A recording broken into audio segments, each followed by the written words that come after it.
여러분 안녕하십니까? 반갑습니다. 김동수입니다. 10분 경제학 시간이 되겠는데요.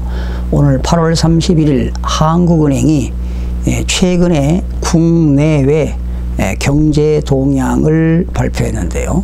먼저 국외 경제 동향인 세계 경제를 좀 살펴보겠습니다. 먼저 미국입니다.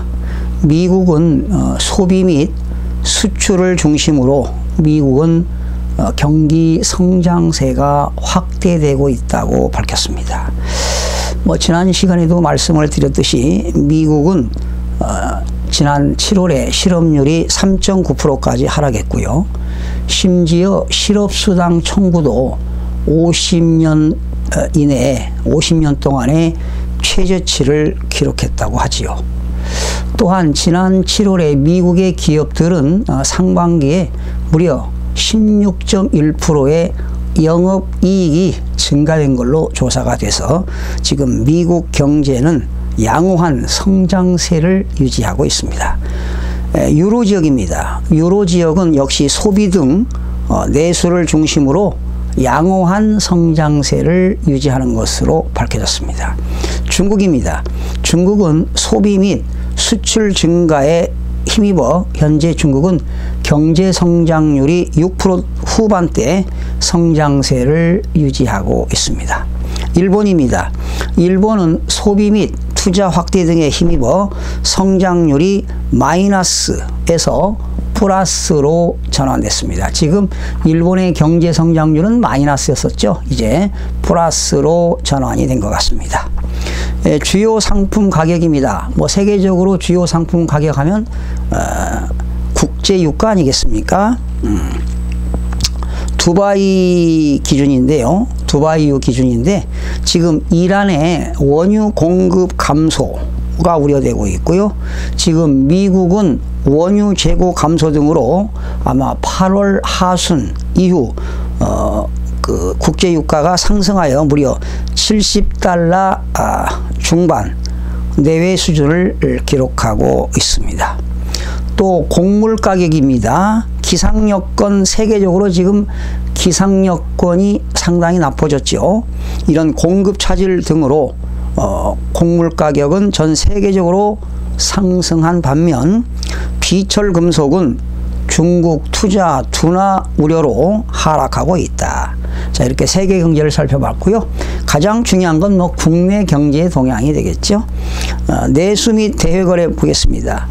이제 소비와 수출이 증가되고 있고요. 그러나 기업들의 계속 투자는 감소되고 있는 것 같습니다.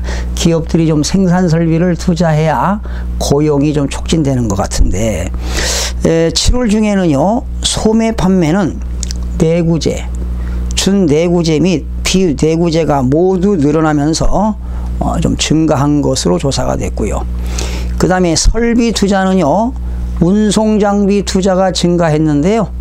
기계류 투자는 좀 감소한 것으로 조사가 됐습니다.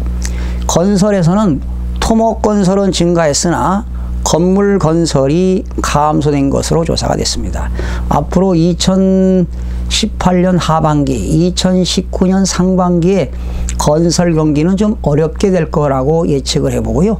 OECD에서도 예측을 했고 IMF에서도 한국의 건설 경기가 조금 악화될 거라고 내놓은 바 있습니다. 그 다음에 이제 지난달 7월 달에 수출은요, 반도체라든가 석유 제품, 철강 등은 수출이 상당히 증가됐습니다. 6.2%가 증가되는데 역시 반도체가 증가했고요. 특히 조선업 같은 경우는 42%가 수출이 감소돼 가지고 거제라든가 창원의 지역에 크나큰 타격이 오고 있습니다. 6월 중에 경상수지는 흑자폭으로 흑자폭이 좀 축소되었다고 나와 있고요. 자, 생산 활동과 고용을 좀 보겠습니다. 제조업은 생산 활동이 증가했고 서비스업은 보합, 취업자 수는 증가폭이 축소되었다. 제조업 생산에서는 자동차 제조업은 감소했는데 화학 제품은 제조업 생산이 증가된 걸로 조사가 됐습니다.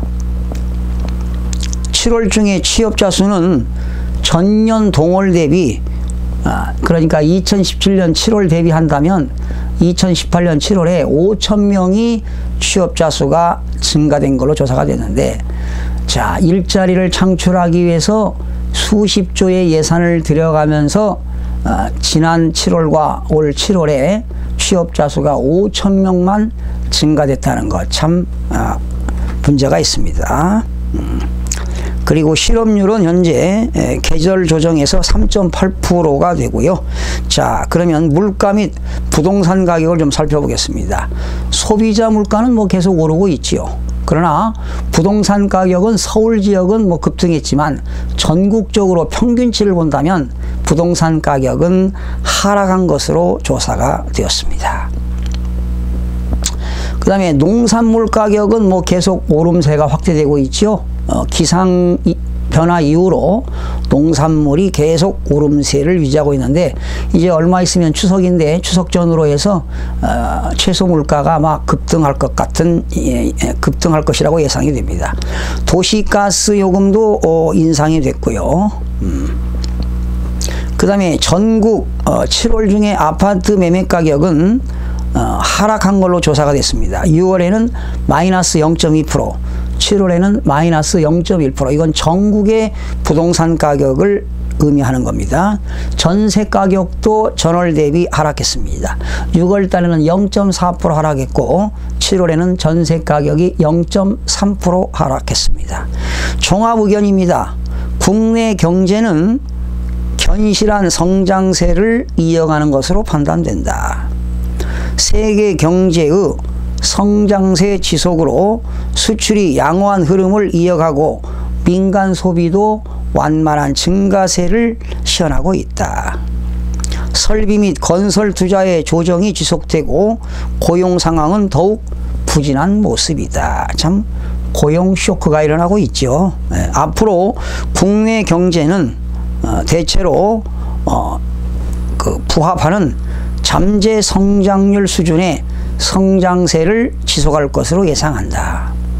정부의 내수 활성화 정책과 주요 대기업의 투자 지출 확대 등은 상방 리스크로 신흥국 금융불안 확산. 자, 미국의 달러가 강세되고 있고 미국의 경기가 호조세를 띠니까 달러 강세로 자본 유출이 되는 바람에 신흥국들이 금융불안이 확산되고 있습니다. 또 글로벌 무역전쟁이 심화되고 있고요.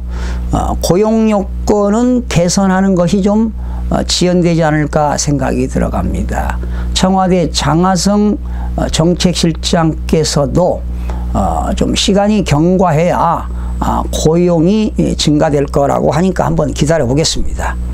소비자 심리는 위축될 것으로 본다, 이렇게 나왔습니다.